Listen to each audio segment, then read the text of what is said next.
Welcome to another episode of Politics in Indiana. I'm Deb Chubb. I'm delighted to be here today with newly elected State Senator Shelli Yoder, representing Senate District 40. Senator, I want to get right to the bills. You've got a lot going on. You have been very busy in your first term, filing lots of great bills. And, I'm very hopeful that some of them will be heard and passed. So let's get right into, you have several bills that have to do with work and family issues. So tell us a little bit about those. Thank you so much, Deb. I really appreciate being here. And I just wanted to give a shout out to you and to other women throughout the state who ran. You were really responsible for so many successes, and maybe we didn't see them in getting who we wanted elected in the state house. However, we made progress, and we definitely will continue to keep working at uh, recruiting and preparing really strong women candidates for the state legislature. But you, Deb, and 25 women for 2020 were so instrumental in that. So thank you. And it's great to have this conversation. So I did one of my, almost half of my bills for the 10 that we were permitted to file for this legislative session was a working families suite of bills. One is really to bring to the forefront this issue of wage parity, equal pay for equal work. And what we've found across the United States is states who have prohibited asking about wage history has leveled out issues of pay inequity. And so one of my bills does prohibit asking that question of wage history in the interview process. The next one would be paid family leave. And I know even even chambers are supportive of this, being able to provide paid family leave for either child or dependent care. And during this time of COVID, when families are just struggling, to try to figure out how to manage illness, um, different the different ways that we have seen uh, COVID-19 hit us, but really a different, from all different kinds of needs in families. Paid family leave would be such a move forward for the state of Indiana. So that's Well, another I one. like that you mentioned that the chamber supports that because Yes. we are now seeing this as an economic issue, that this And impacts our economic development. in addition to that is childcare tax credit, making sure families can get a tax credit on childcare, incredibly expensive. But when we ask, why is it so difficult to keep teachers in the profession? Well, most of that is because we don't pay teachers enough, and we definitely need to be addressing that. Maybe we can talk about that in a little bit. But when it comes to if and when a teacher decides to have a child, who's and how are they going to care for that child fully? And childcare is so incredibly important in keeping the economy of Indiana going. So that childcare tax credit is important and is also something that many chambers do that they do support that. Also included in that is an increase to our earned income tax credit. Now, what we hear so often, I know what I've appreciated is the uh, the phrase, and I think it's I'm totally blanking. I'm blanking on the name, but the idea of let's not um, attack the poor. Let's do what we can to start looking at and attacking poverty, and increasing our earned income tax credit, which hasn't been increased, would be a step forward. So I'm excited about that suite of bills and am seeing support, and hopefully we can work for Hoosiers in those areas. Yeah, it would be nice, as a nation, we've given lots of tax benefits to the very wealthy, And now, wouldn't it be nice to give a little bit of a crumb to lower income people and help them pay less taxes? Because we know every single dollar comes right back into the economy. That's Now, right. working people are trying to just pay the bills, and they're sadly, it's very difficult to save anything. A dollar in is a dollar out. Mm-hmm. And so why we can't make those investments is beyond me, because I love how you put that, because they are sort of subsidies uh, for corporations, and we don't treat it that way for working families, or for those who are really working hard and still Right. having a hard time making ends meet. Right. Still working and not making a living wage.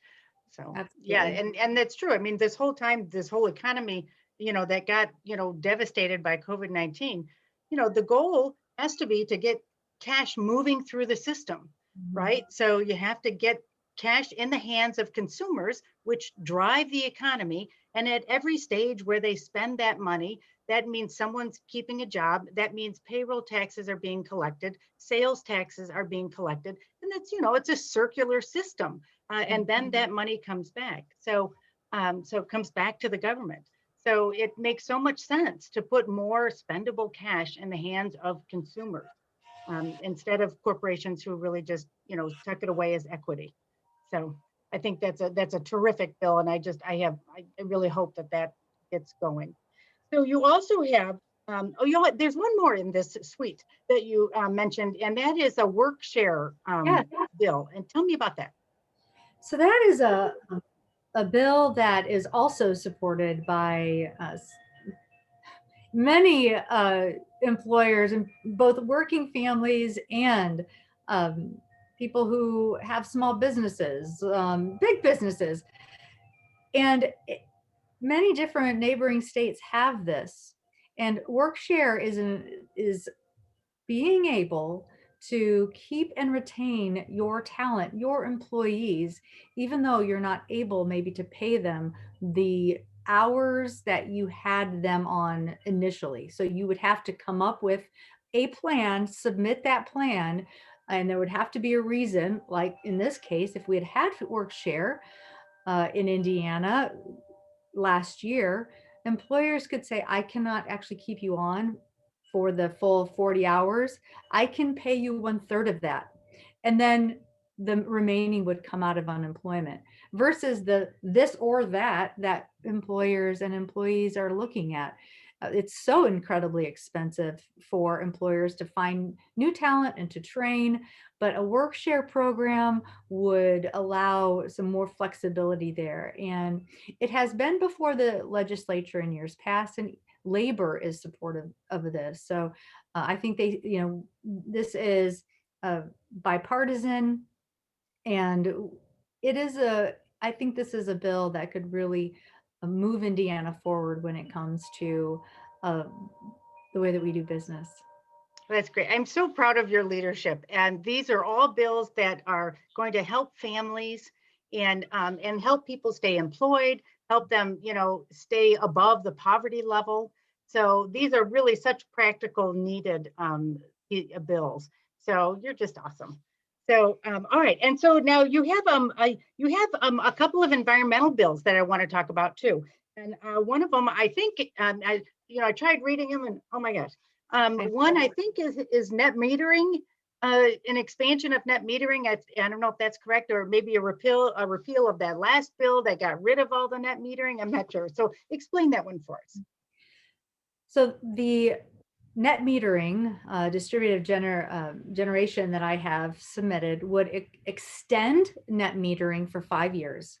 Right now, it's going to end in June of 2022, and uh, the in the last legislative session, well, I think it was in 2019, actually. I'm losing track of time. Yeah. Uh, there was a Senate bill that actually ended net metering.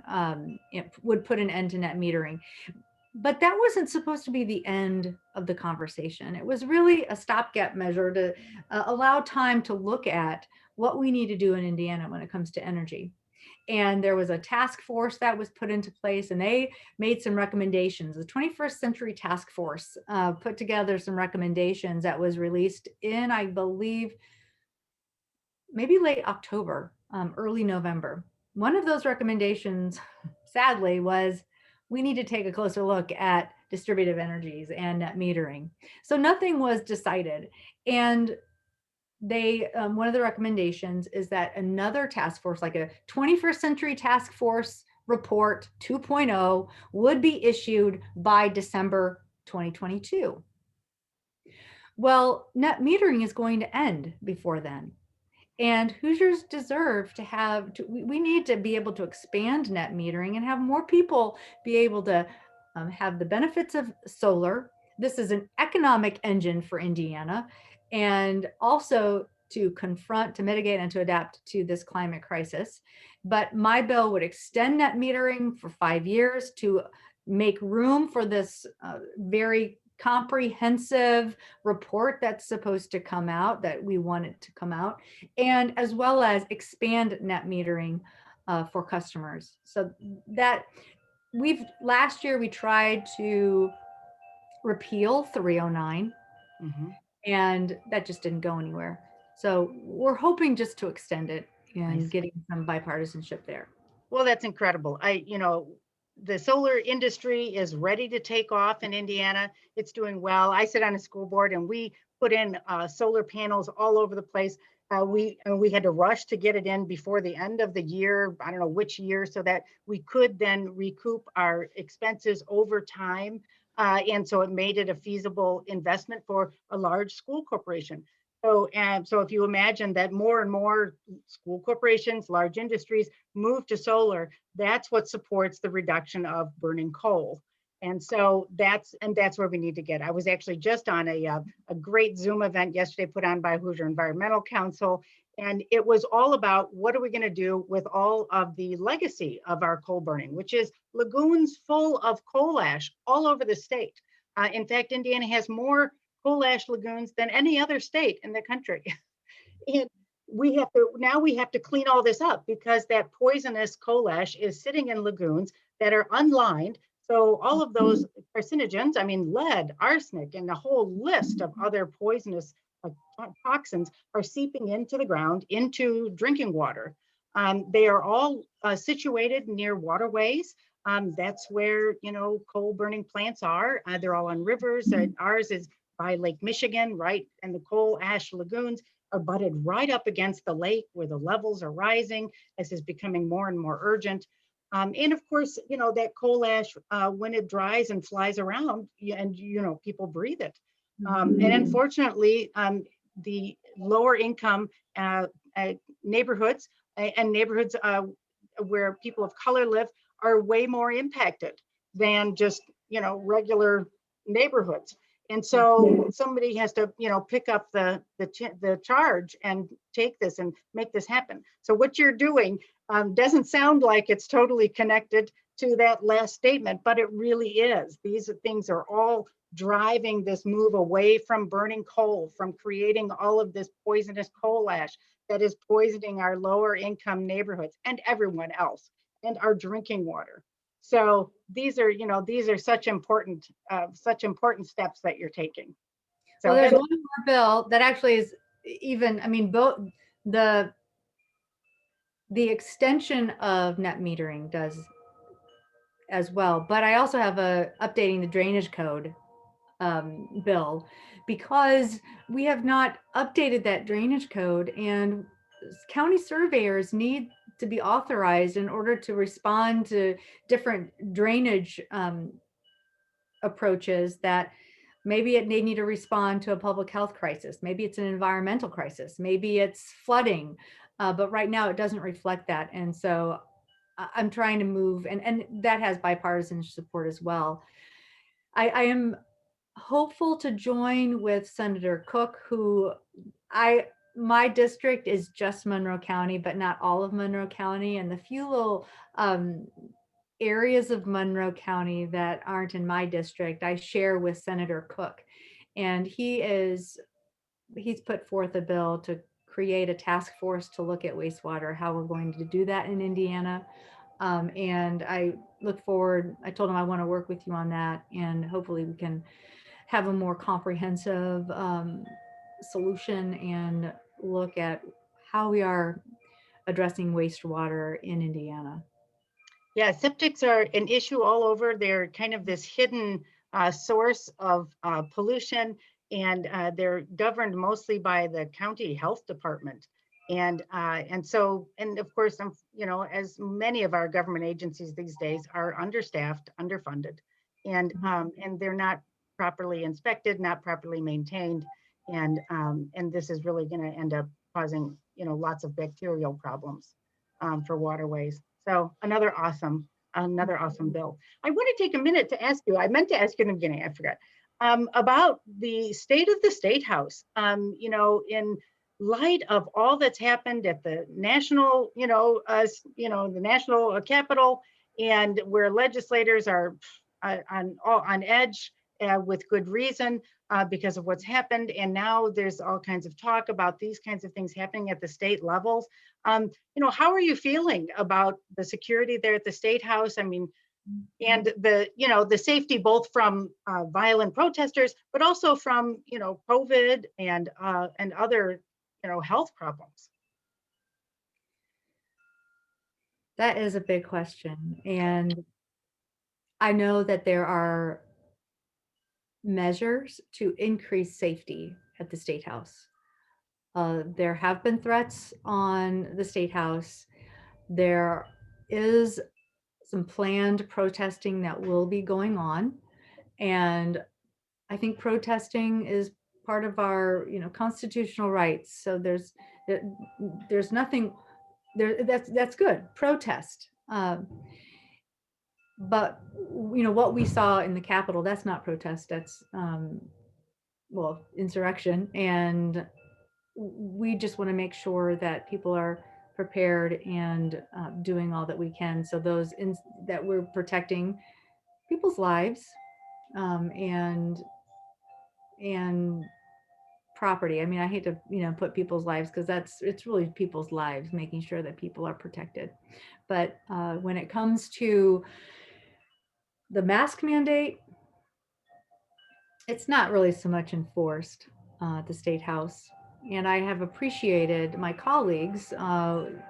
It was clear that when you're on the Senate floor, you're going to be wearing a mask. And for the Senate, for the most part, there have been masks being worn. I think some, wear them down here, not covering the nose. So somehow this has become a real political issue. And I grew up in Indiana, and I grew up being very concerned about my neighbors, and was taught that to be neighborly, to be considerate about the other, that it wasn't just, hey, I'm good. And wearing that mask is being concerned for your neighbor. I don't understand why there's even a question. Oh, you're one of those. Or not shaking hands, or just observing what the CDC has put out as curbing the incidences of COVID in order to protect all those our nurses and doctors and overwhelmed hospitals and staff, in order to make sure that our neighbors there are protected. And it's just a matter of wearing a mask. But we have seen this week, there was a hearing in a committee of labor and pensions looking at a bill that would prohibit employers from requiring vaccination, specifically COVID. And there was in force a large contingency of those giving testimony in favor of this that were not wearing masks and were jammed into, we're there in a committee room, and then you're exposing those who are there to testify against it. And so it's Oh, not even this is frightening. vaccinations, it's even masks. So that's pretty frustrating, and lots of celebration of this in the state house, of civil liberties, um, but we know that the mask is, where does your liberty, where is that boundary when, yeah, you're not wearing a mask, but you're infringing on the liberty of someone else being able to stay healthy and not risk their life. So Yeah, I think, all fundamental constitutional rights are weighed against public safety. mhm. That's the argument that, that limits free speech. It's Right. all, that's what's weighed against your fundamental, constitutional liberty.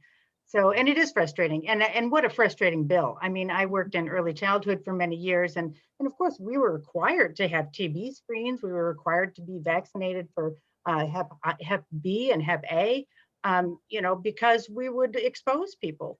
So why would you not allow an employer to make that, that kind of fundamental, just careful step to Well, we already have protect it. people? This bill adds, if you have, so we already have, somebody can already claim a religious exemption, a health exemption, that already exists in the law.